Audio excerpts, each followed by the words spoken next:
welcome to SCC Presents. I'm your host, Melody Callihan. Obviously, I'm not coming to you today from the studio. I'm actually talking with you from my dining room because, like most of you, we too here at Southeastern are trying to stick to the guidelines, social distancing, and teleworking when we can.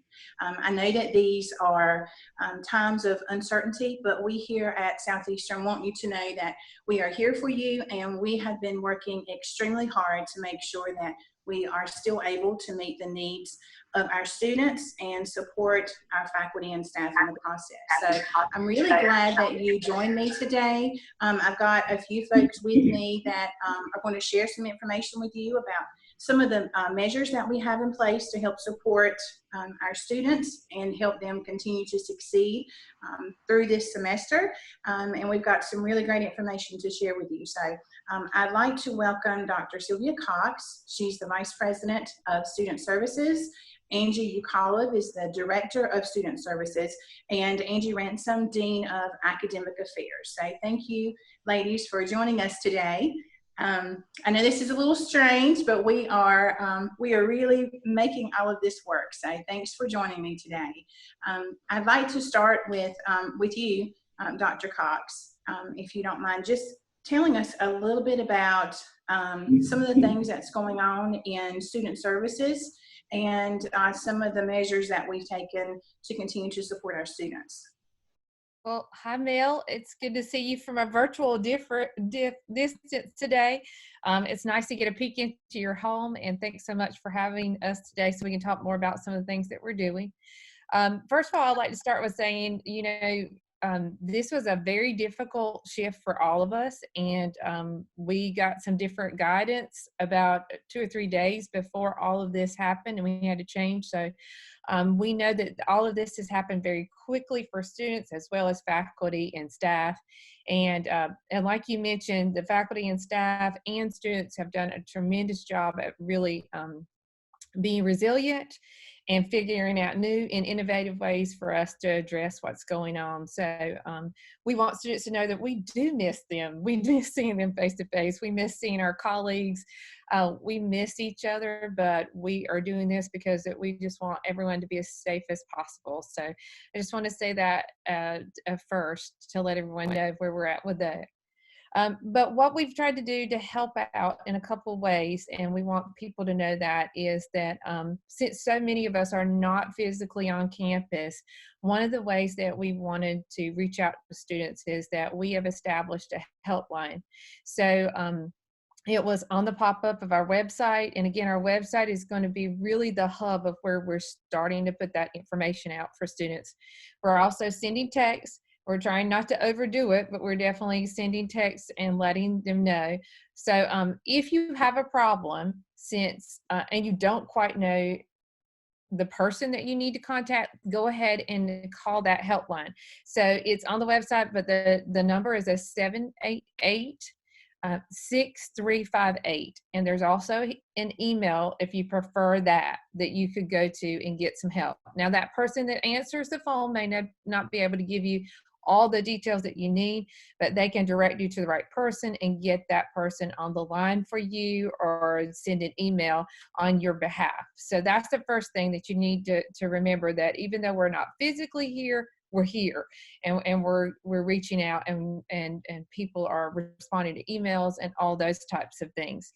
There's also a chat feature that you'll see that's new on the website. So that's got a real live student service person behind it. and it's live from 8 a.m. in the morning till 8:30 at night. So that's that's an expansive time, except on the weekends. And in that person, and even when we're not there, you can put in the chat box and there'll be an email sent and someone will get back with you.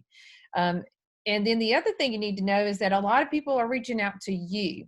So what we found, though, is great. Hooray. We always tell students, hey, set up your voicemail. Well, you've done it, and we're so super excited that you have. And because our numbers are going to look weird. They're not going to be from Southeastern. And we're not necessarily calling you because that you're in trouble or anything. We're just feeling that sense and need, and we want to check in with you. Your faculty members are checking in with you. Your success coaches checking in with you. And lots of people are checking in with you. So like a lot of us, you may be uncertain about answering a number that you don't know, and that's okay. Just set up that voicemail so we can leave you a message and then you can get back with us. Another thing you need to know is, like, if you leave us a voicemail, just if you call the college now, we have a different message, and it can direct you to many people on campus. So for lots of us, I think everyone in student service has a voicemail to email set up. So you can do that. And there's lots of ways. Just give us a little bit of time. That voicemail comes to our email and we'll call you back. But remember, it's not going to be an SCC number. So those are just some things that we've started with. And, you know, there's been others, but. Well, that, excuse me, that's great. That gives the students the means to reach out to us and contact us. Lots of great information, like you said, on our website, and that address for anyone that may not know is www.sccnc.edu. Lots of great information there. You can access the live chat from there. You can see our updates. They come right up on the home screen. Now, Sylvia, one question I wanted to ask you about, a lot of people are asking about graduation. I know that we sent out a message that we have postponed it. We have not canceled it, because we all love graduation and we all love to celebrate that success with our students and their friends and their family. So can you give us a little update on graduation and what our plans are? Yeah.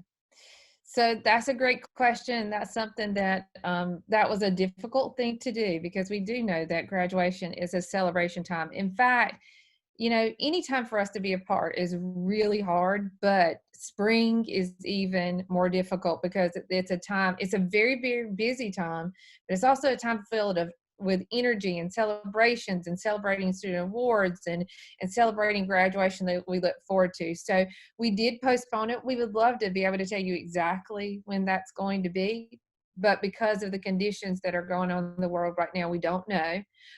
So if you haven't ordered a cap and gown, that's okay. I would suggest that that deadline's been extended quite a bit, so you can wait on that piece. Remember, students who attend Southeastern don't have to pay to graduate. They only have to pay for their cap and gown. So that's really great. So you can go ahead and apply. If you're finishing up your courses in the spring or summer, go ahead and go on self-service. It's right on our website. Again, we're going to keep pointing you to the website because there's a lot of great things there. But on those tabs in the homepage, you go down and you're going to see something that looks like a little graduation cap. And when you go in there and log in, there's a place for you to apply. You can do that. And then if you'd like to wait to buy the cap and gown, you can do that as well. And then when we get closer and we know a date that we are going to be able to actually have that, you can go back and we'll send some information back to the students who have applied to graduate and maybe haven't decided whether they want to take part in the ceremony. We'll send that out again and say, hey, this is the date.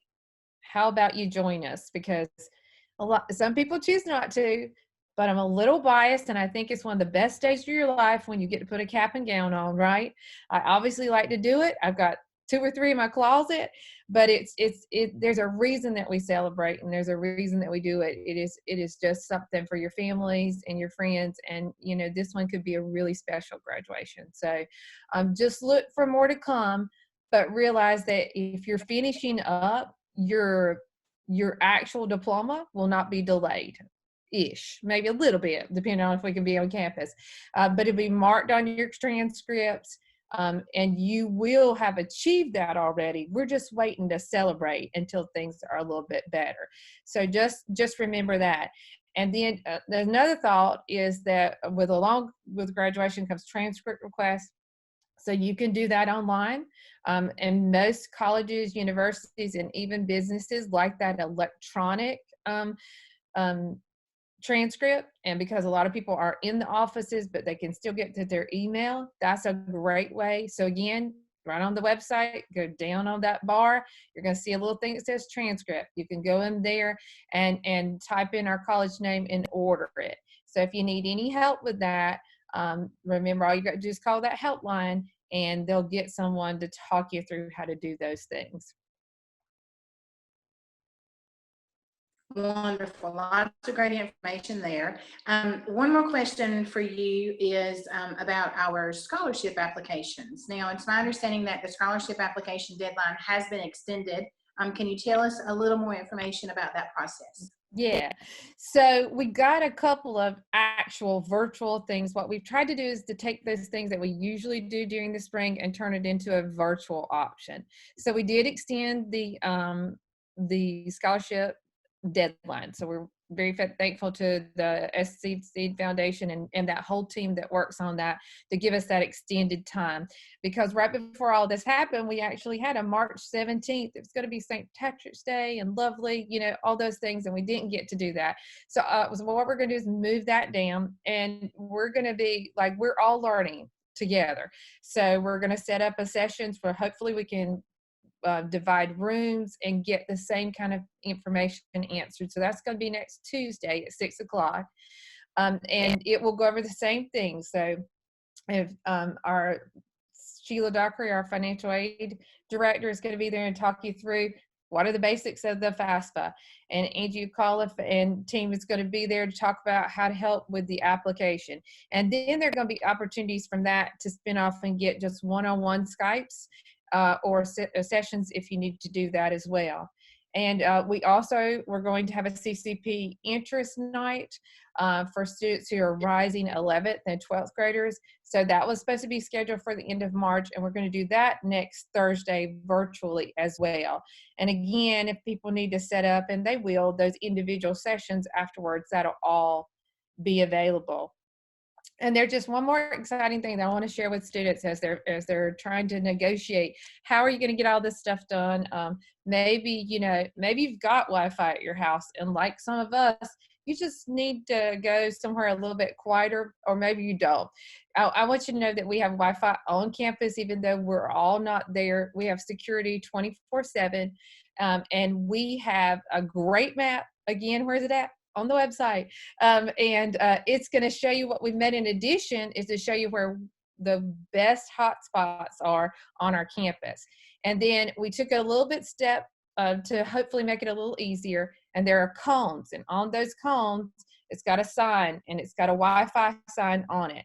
The best Wi-Fi word on the street is in front of the A building in the circle. But there are also places all around. You'll see those cones with that emblem on it. So don't forget, if you're having trouble with your internet and you need to come to campus, you may get a security guard to come by and ask you, hey, how can we help you? And just say, hey, I'm a student and I need to come here to access Wi-Fi, and they'll graciously help you. And then another fabulous thing, one more thing that I want to celebrate, is that faculty really rallied when they realized we've got students who are in need. And they said, what do we have and how can we help them? Because we know a lot of our students, and we don't want you to get too used to this, because when we're back at it, we want you on campus, we want you in the library, we want you back in our computer labs, and we want things as much as we can to get back to normal. So, but in the interim, what can we do? So faculty rallied together and said, hey, we have Chromebooks that we usually use in our classroom. And Dr. Ayers was able, our Vice President of Academic Affairs, to put those all in the back of his truck. And we pulled together as a team and had a drive-through where people could come and pick up Chromebooks. They called that helpline, and we gave out many. So we are very appreciative to faculty that have loaned those out to students. Every student we saw was very appreciative of that. And if we still have some people that are struggling with that, or find that something happens, call the helpline. If you can't remember anything else, if you're not sure what to do, call the helpline, and those folks will help you get with the person that you need. So we're really appreciative of everybody rallying together. And we want students to know that we're here to help you. You may get an obnoxious amount of phone calls. Hopefully you're lonely enough that you're going to be like, hey, I'm glad to hear from you.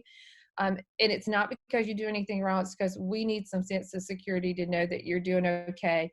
And if you feel like you might need to withdraw from a course, you're probably going to get even more. So it's okay. We just want to make sure that you think through everything before you do it, and we're here to help you. Great.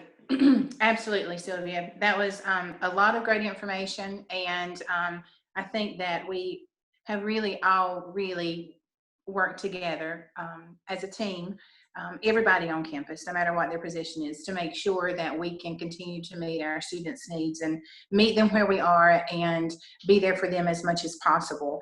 Now, all of us, I think, are adjusting to teleworking or doing our schooling from home while trying to juggle life, and that may include schooling your children. Like myself, I have 2 young ones at home. I know some of you have children at home, and balancing all of that, especially while being a full-time student, can be difficult. Angie Uhl-Kalev, I'd like to welcome you, Director of Student Services. I understand that you have some great tips to share with all of us. I myself will probably be taking notes. So thank you so much for taking the time to talk with us today. This really is an unprecedented time for all of us. So I understand that you have some tips that would be very helpful for all of us. Yeah, thank you, Melody. I'm happy to be here. So like you said, this is an unprecedented time. And as I was listening to Dr. Cox talk, I was thinking, you know what? We have been through Matthew, we made it through Florence, we made it through Dorian, and we're going to make it through this too. And the thing that makes us different is we've never been through an epidemic like this or a pandemic like this. And like you and Dr. Cox already said, that we're trying to figure this out together. So just a couple of things to remember during this difficult time is that it's so important for us to take care of ourselves. Because like you just said, you're juggling work and children and trying to keep up, and it's just really difficult. So we have to take care of ourselves. So the first of all, follow those CDC's guidelines. Stay home, practice social distancing, and if you do have to go out to the grocery store or something, make sure you're using a mask and protecting yourself. So you're protecting yourself and you're protecting your family at the same time while doing those things. The other things are things that we've known and we've practiced for years, eating healthy foods.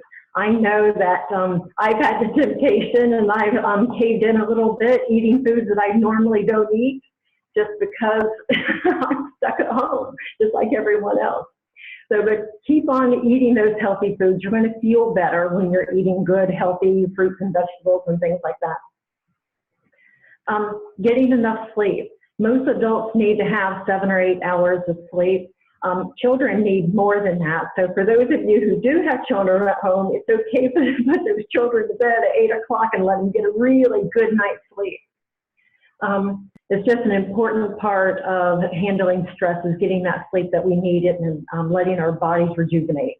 I think it's important for all of us to go outside, enjoy this beautiful weather that we've been having, and just take that little bit of a break.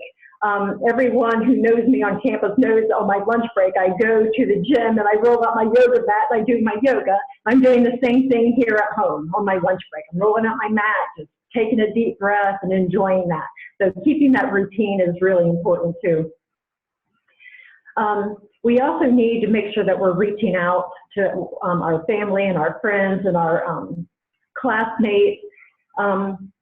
You can't do that face-to-face, obviously, but you can call people, you can text people, you can FaceTime. There are all kinds of technology available to help us keep connected with people because we don't want to lose that connection. And Mel, for parents like you, it'll be really important to have some alone time. My son is grown, so it's not the same for me as it is for you, but it's really important for us to get that time alone just to relax a little bit, just to take that deep breath. A lot of times during that alone time, I know people like to read the Bible or other meditative type books. So whatever it is that helps you relax and rejuvenate, those are the types of things that we need to be doing. And then finally, Dr. Cox already said this, but those of us at the college, we are reaching out to students, and we're going to continue to do that. You can also reach out to your success coach. So anyone who is a college transfer student, their success coach is Julia Roberts. Students who are in high school and taking college students, their success coach is either Lee Edwards or Natalie Freeman. Students in the technical program have Eric Anderson as their success coach, and nursing and pre-nursing students have me as the success coach. We are here and we are more than willing to help with anything that we can. So those are just a few tips I have. Stay well. Thank you, Angie. Those are great tips. And, you know, one thing that I have found, like you had said about yoga during your lunch hour, is for me at home, my husband's a school teacher, so he's set up in the dining room, you know, taking care of his lesson plans and having virtual meetings with his students. I'm set up at the kitchen table. I'm juggling the two children.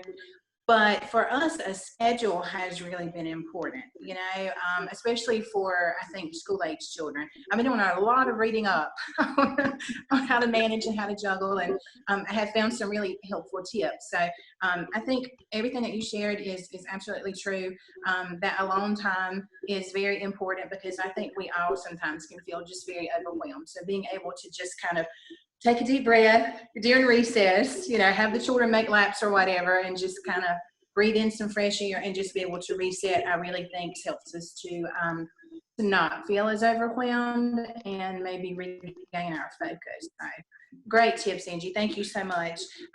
Angie Ransom, I'd like to talk with you now. Thank you for joining us today. Glad to be here, Mel.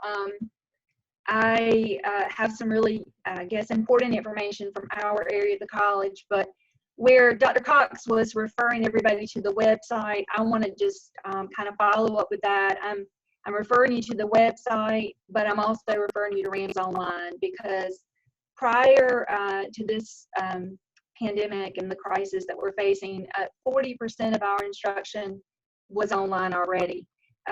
But for the rest of our students, they have now in some form instruction going on in their classes. And so we had a week where the college was closed, and then we had rescheduled our spring break, and our leadership, our division chairs and our vice president started working with faculty immediately to think about how we could move programs like welding, like cosmetology, nursing online, and it took us a couple of weeks to be able to wrap our minds around some of that, what it looks like, and but we've done that quite successfully, and you know, now I can say we have welding online. One of the things that we were doing while we were working with faculty to prepare what we needed for students online, we were also trying to figure out what our students' needs would be. So we developed a technology survey that we had a lot of students respond to. And what we learned from that survey was that we had students, like we already knew, who needed devices, they needed Wi-Fi access. And so with our campus partners like Student Services, we were able to take equipment that we had that we were using in the classroom and work with our campus partners to place those devices in the hands of our students. And the reason I'm here in my office is because I'm advising students today. It's my goal to get my advisees registered for summer and fall. And I just talked to one of those students that has a Chromebook, and he was really struggling with how he was going to continue with his courses and trying to figure all of that out. When he heard that we were loaning out devices, you know, he checked out a Chromebook, and he says he's just rolling along, and he's just so thankful that the college did that. And so I was so thankful that I got to talk to him this morning and learn how placing that device has made a difference. But we do have the access for our students to use our Wi-Fi on campus. I think Dr. Cox mentioned that. And I just encourage students to take advantage of that. We have some Chromebooks that remain that we'd like to get assigned to folks who need them. Reach out to that, the chat line, the helpline, and let us know that you need that device, and we'll make sure we put it in your hands, because we really need students logging in. Faculty have done their part. They've learned the technology themselves. I would just say that in most cases, we have taught ourselves and then taught each other. We really are succeeding together during this time. We've learned how to use Collaborate. We've used Microsoft Teams. We're learning how to use Zoom, Google Voice, all of these different ways that we can now interact with our students. And we learned, and then we taught each other, and we participated as students in different sessions, got our confidence level up, and now we're ready to share that knowledge with our students. We are delivering instruction online in almost every program. I mentioned the three that are just so shocking to me, and that's nursing, cosmetology, and welding. But every program has got content online, and our Vice President, Dr. Ayers, has entrusted us and empowered us as faculty and division chairs to do this work. We have faculty that recorded lectures. They've gone into their labs and recorded themselves working with the specialized equipment that we have. Our leadership and our faculty have participated in sessions with state boards, our community college system, our leadership across the state, to learn from them what we need to do in this time of response. We have programs that now, like nursing, are using simulations to help support instruction, and so it really is a very specialized approach. It's different by program how we've responded, but there's something there for every student in every class that they're enrolled. And so right now, while we're rolling out online instruction, we're also working to engage students.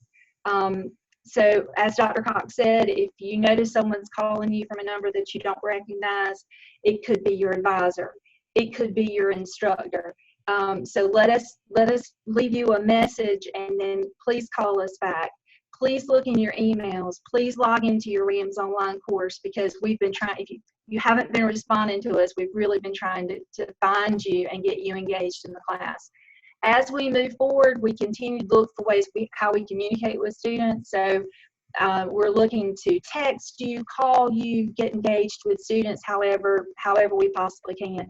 Please know that our faculty have office hours. We're doing that virtually, and if you log into your course site, you should get that information from your faculty member. So if you're struggling and you need some face-to-face time with your faculty member, you have access to that. Please log into your course and find that out.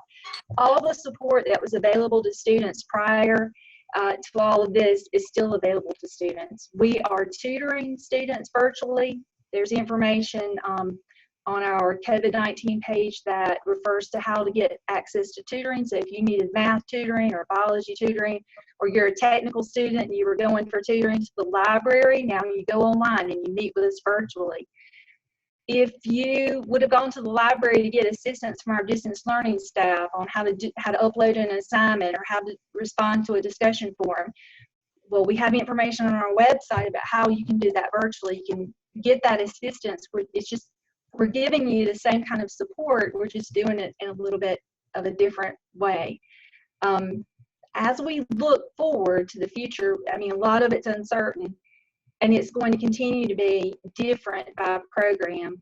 And as we have information, we're sharing that with our faculty, and our faculty will be sharing it with students. Well, I know that the faculty have worked very hard and are continuing to work really hard to reach out to the students, and we're just doing all that we can to support our students and to make sure that we reach that finish line together.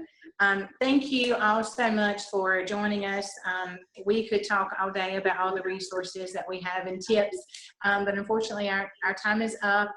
Please make sure that you visit our website. Again, that is www.sccnc.edu for further information. I know that we hear this a lot. Everybody's saying it, hashtag all in this together, but we really want you to know that we are all in this together, and we here at Southeastern are here for you. Please reach out to us. Please be well, and let us know how we can help you so that we can finish strong. Thank you so much for tuning in. If you need to reach us, all of our information is on our website. I appreciate your support. We hope that you all are well. We miss you, and we cannot wait to see all of our students, faculty, and staff back on campus once again. So make sure you stop by again soon so you can see how we continue to succeed together here at Southeastern Community College.